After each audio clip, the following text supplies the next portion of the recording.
the Jewish people have lived in the land of Israel, what is now the state of Israel, have lived here and have been attached to this place for about 3,500 years, 3.5 millennia. Now, roughly for 2,000 years, we were conquered by the Romans, we were conquered by the Byzantines. They did a lot of bad things to us, but they didn't really exile us, contrary to what people think, okay?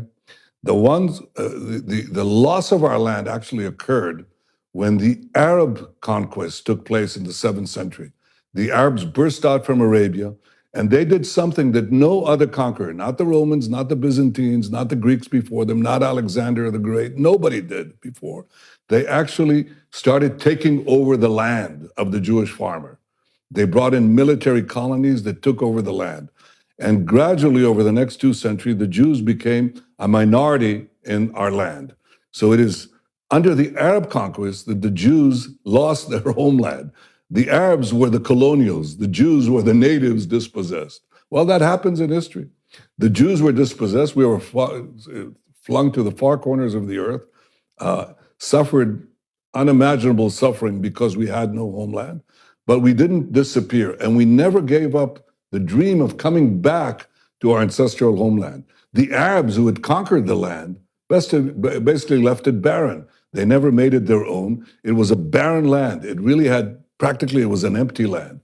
And in the 19th century, the idea of coming back next year in Jerusalem became a reality. By the way, in part because of Christian Zionist support for the idea of the Great Return. The Jews came back in the 19th century to the land of Israel.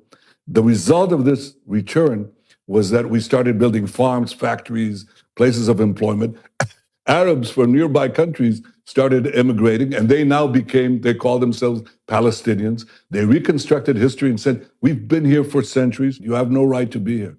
It's our land. It's not your land. It's been our land for 3,500 years. If you took over somebody's apartment, knocked them out, dispossessed them, and they never gave up the claim. They said, it's our claim. And you left this barren dump, okay? And the families, the progeny of the people you kicked out came back, rebuilt the house. You cannot come back and tell them, you don't belong here, we're gonna kick you out, especially since you're latecomers who've come to live in part of the house, which is what the so-called Palestinians are, okay? We say to them, you can live here, we can live here, but it's our land, it's our state. And the reason this conflict continues is because the Palestinians, who represent the colonial powers, the Arab conquest of the Middle East and beyond, they're saying, you have no right for a Jewish state. Well, we do. If any people has any right to a state, if any people never gave up their dreams of returning to their ancestral home, the Jews belong to this land belongs to the Jews, the Palestinians are free to live here next to us, among us, but they're not free to demand the dissolution of the Jewish state. That is not justice, that is injustice. That's the shortest lecture I can give you about Jewish history.